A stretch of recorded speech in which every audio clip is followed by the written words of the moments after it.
Dak Prescott calls and says, "Can you help me with my golf game?" Oh, absolutely. It'd be a lot of fun, yeah. I mean, he stepped up to the plate this year and delivered. It was fun. It was cool. And Zeke, too. Those guys were just having fun. I mean, they were laughing on the sidelines together, smiling, and you like to see that. You know, obviously you want the intensity of Brady when it's time to be intense, but you like seeing those guys, kind of rookies, having fun, the biggest stage in sports. But do you take anything from that? Because golf is singular. You know, you're your own team.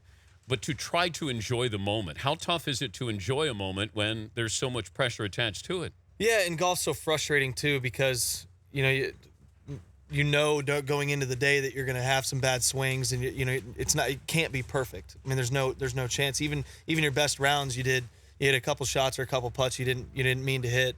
So it can be very frustrating. But yeah, I can definitely watch other athletes at the top level on the biggest stages, and when they're so composed, and fortunately now I have a chance to talk to a lot of these athletes. I've had relationships with a lot of these guys and feel very fortunate for that, because that's when you really pick their brain. What are they thinking about?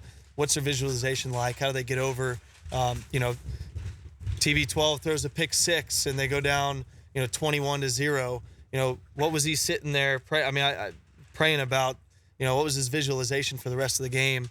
I'll have that opportunity to ask him, because we get that all the time on a golf course in a 4.5-hour round. So definitely take a lot off those guys, trying to have more fun. Talking to Jordan Spieth, what kind of conversations do you have with Brady? We did a cool deal. We're both Under Armour athletes, so we did a cool kind of one-on-one take, actually like 3 years ago. It was before, I think I had one win on tour, and, he was kind of getting ready to try and win, a couple more Super Bowls in his opinion, which he ended up doing. But this was prior to even 2 years ago.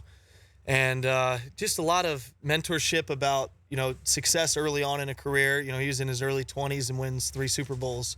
And how do you sustain that? How do you keep setting goals? How do you keep trying to get better and dissect the statistics in order to pick apart what to work on day to day? And it was a lot of that, a lot of mental stuff.